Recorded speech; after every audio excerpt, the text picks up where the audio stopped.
This is the NUX 59 Bassguy, and no prizes for guessing what this pedal's based on. It's clearly a take on the 1959 Fender Bassman. Now that legendary 45-watt 4x10 combo shaped the sound of early rock and roll and has gone on to become one of the most enduring and one of the most famous tube amps of all time, and it's really a prized possession among collectors and people who can generally afford it. It was also the amp that Marshall based their legendary JTM45 on. So there you go, that's the kind of sounds that we're going to be looking at with this pedal.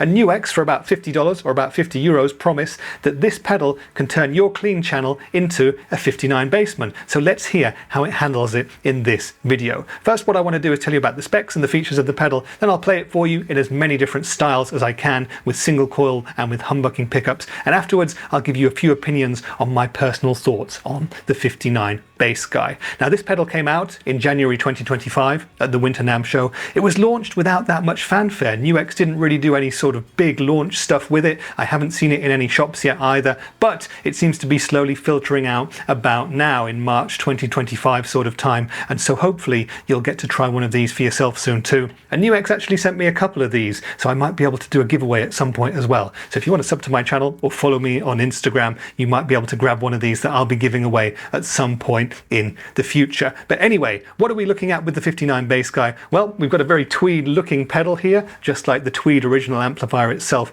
and a fairly simple interface. 3 big knobs and 1 small switch alongside the on-off switch. So we've got a gain control here, a master control here, which is the volume, and a tone control, and then we've got a 2-way small switch which is labeled jump. And what this does is as follows. On the original 59 Bassman you would have had 4 inputs across 2 channels, normal and bright. Now you could either use the normal channel or the bright channel, or you could jump or jumper them together and blend them, and you did this by plugging your guitar into the channel of choice and using another cable to blend the other 2 by going into 2 of the other inputs. Loads of players seem to love that. It gave them an extra gain stage, it gave them extra tonal tweaking options, and extra tonal sweetness too, by all things. And this is also something you'll find on Plexi amps by Marshall and so on and so on. So that's what we've got with the jump switch here. When it's down, NUX tell us that we get a transparent drive sound, and when it's flicked to up, they tell us that we get a brighter tone with enhanced treble, but we'll hear it in depth during the playing part of the video. Otherwise here we have a 9-volt power supply that you can power it with, or a 9-volt battery, and the pedal actually comes with a 9-volt battery, which I think is a pretty cool thing, especially at this price point. Okay then, time to play the NUX 59 Bassguy. I'll be using 2 guitars today, my Fender Telecaster for single coil tones and my Epiphone Les Paul for humbucking sounds. I'll play riffs in as many different musical genres as I can and in as many styles. We'll start from a clean boost and we'll see how dirty this pedal can really get. Now my amp for today is going to be my Hughes & Kettner Black Spirit 200. We'll be running the 59 Bassguy into the front end of the amp's clean channel on a pretty neutral setting with just a little bit of reverb. We'll also try it on the amp's crunch channel to hear how the pedal works as a boost for an already overdriven amplifier. And once I'm done with the riffs, I'll play a couple of loops through my Boss RC10 looper, where we really get to twist the knobs and flick that jump switch to really hear how versatile the 59 Bassguy is. Enough talking then, let's hear the pedal in action and we'll speak in a bit more detail about it afterwards.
Okay then, so that was the NUX 59 Bassguy, and I hope you enjoyed the playing and the tones. I'd love it if you'd leave me a comment down there telling me what you think of this pedal. Is it something that you could imagine using to try and turn your amplifier into something resembling a 59 Bassman? Would it do that job successfully, or do you think you might need a real amp to get into that sort of territory? Let me know your thoughts down there in the comments. But now it's time for me to give you my opinions about this pedal. I first saw it at the NAMM show in 2025 at the NUX booth. I didn't have a chance to play it though, so I've been really looking forward to trying it since then, because I'm a huge fan of NUX's 63 Diamond. This is a Vox AC30 in a box, so I know that they have a history of doing good things with pedals like this at this sort of a price point, and now finally I've had the chance to test this one. And what do I like about it? Well, first off, the tones. This is a fantastic sounding pedal. NUX have done it again. Now, I've never had the fortune of playing a genuine 1959 Fender Bassman, unfortunately. That's on my bucket list to try at some point, but I've tried newer reissues and other boutique amps that are based around the circuit of that, and I have to say I'm a real fan of that. And whether or not this pedal sounds exactly like this is almost a moot point in a way, because it kind of gets you ballpark there in the vibes, and there are so many different tones available in this pedal too, and it does feel a lot more Fendery to me than say a Voxy sort of a pedal like the 63 Diamond, or a more Marshall style of pedal as well, even though the 59 Bassman was the basis for the JTM45 by Marshall. But that's by the by for this. There are so many great different tones within this little box. Wind the gain all the way down, turn the master volume all the way up, and you get a great clean boost. Start to edge up the gain and you get some really crispy edge of breakup tones, and it really does sound nice and Fendery, at least to my ears. And as you wind the gain up a bit more, and if you jump the channels together, well, that gives you a massive gain boost. And I think there's way more gain on offer with this pedal than there ever was in any 59 Bassman, but that just gives you a bit more versatility at the end of the day, even if it's not a Fendery sort of a sound. You can even play sort of classic metal tones with this pedal. It'll do that, although it does get a bit noisy when you're on the jump setting and you wind up the gain, so beware there. But you're not going to be buying that pedal for this sort of thing anyway. You're probably going to be buying it for classic tones, for sort of lighter crunches, and for some thicker overdrive tones too. And for stuff like classic rock, AC/DC, that kind of thing, this pedal does it really well. Now, if you're someone like me who loves a bit of indie, alternative rock and folk punk, that kind of thing, this is going to be perfect too. And just as a little aside, one of my very favourite bands, the Gaslight Anthem, I'm actually wearing one of their t-shirts by coincidence today, they have an album called The 59 Sound, which is named because their singer Brian Fallon had actually built himself a 59 Bassman style of amplifier around the time they were writing that record. He was inspired by that to write that record, I guess, and it's one of the very best albums I've personally ever heard. Listen to it if you haven't already. But those sort of tones are available in abundance with this pedal. Fantastic sounds, and I really, really like it in the tonal department. What else do I like about this pedal? Well, pretty much everything, to be honest. Again, at the price, $50, 50 euros, maybe even a little bit less, it's an absolute no-brainer to at least try it in that regard. In terms of build quality, it's very decent, nice and solid, nice feeling knobs and switches, nice metal chassis as well. I don't think it's going to break anytime soon. I like the fact that you can power it with a 9-volt battery as well, and the fact that it actually comes with a battery too. That's a nice little touch. I also really like the looks, the chickenhead knobs and this tweed sort of chassis. It just looks kind of cool. I kind of like that. Your mileage may of course vary in that regard. And finally, you've got this jump switch here that gives you that extra level of versatility. Now, I see this switch in the up position as being more of a gain boost than anything else, and it kind of takes you away from a Bassman or a Fendery sort of a tone, but that's an extra string in the bow of this pedal. It gives you an extra layer of versatility. So there's a whole lot to like about it. What don't I like about it so much? Well, for this price, all things considered, there's nothing really not to like about it. My wish for the future, should NUX be listening to this video by any chance and making a version 2 of this pedal, would maybe be to give us a bit more independence with the 2 channels. Maybe give us 2 foot switches and let us switch between the bright and the normal, or have them both running together and blend between the two. And that would make it a bit more similar to this newish Marshall 1959 Super Lead pedal, which I actually have a video of elsewhere, and lets you kind of blend between that amp's 2 channels as well. That would be a super cool thing to have out of this unit. So if you've been watching this video and you like what you hear from this pedal, but you're wondering what else is out there, well, there are any number of Fender emulating drive pedals out there, but there's only a few that I've seen in my time that really specifically emulate the 59 Bassman. Now, if you're in kind of a budget sort of a price point, you could do far, far worse than trying out the Joyo or Harley Benton American Sound pedal. That's the same pedal, but with 2 different brands on it for whatever reason. But that has many different Fender tones in it. There's kind of mode switches on there, mode knobs that will move you between different eras of Fender tone, including this Bassman and loads more. It has cab sims in it as well, so you can go direct to a mixer and stuff like that. And for that price point, definitely worth a look if you're interested in dipping your toes into the tonal world of Fender sounds in pedal format. Now, if you wanted to pay significantly more, you could go for something like the awesome Zvex 59 sound pedal. That is a fantastic sounding pedal indeed. Or you could go onto the used market and try the official Boss Fender collab. They did the Fender 59 Bassman. It's a digital modeling pedal, but it sounds fantastic. Really, really decent feeling thing as well. So that's definitely worth checking out if you can ever find one to test somewhere near where you live. So those are some of the Bassman type pedals that I've seen, but there are many other Fender type pedals too. There are different tweed ones, there are blackface, silverface ones, and so on and so on. There are some great options from the likes of Wampler, for example. If you want to go down the full digital amp modeling route, you could try the Universal Audio Woodrow, for example. That has many different tweed Fender emulations in it. But what you should probably do is work out what you need. Do you need a simple analog drive? Do you need a full digital modeling amp? Or do you need something a little bit in the middle? And then head down to your local store, try out all of the options, and you never know, you might find one which works for you. But at the end of the day, I would heartily recommend that you try out the 59 Bassguy if you ever get the chance. I think for $50 or 50 euros, it's an absolute no-brainer if you're looking for something in this sort of a regard. It's a really fun pedal. It's very simple on the face of it, but there are many tones within, from push cleans all the way to some pretty nasty broken amp and distortion sounds as well, and anything in the middle too. So no matter what style of music you play, apart from metal, you will find it with this pedal. There's a bunch of amazing vintage tones in it, and I think you'll be satisfied with it if this is your sort of bag. I know I am. I know this one's going on my board, and hopefully you'll see it a lot more on my channel in the future. Now, I hope that this video has answered all of the questions that you may have had about the 59 Bassguy, but if there's anything else you'd like to know, drop me a line down there in the comments and I shall do my best to answer you. And if you're still around, it would really make my day if you wanted to like the video or maybe even sub to my channel, because that really does help. But that's been it for today's video. I've been Rich, and I'll see you in the next one. Bye for now.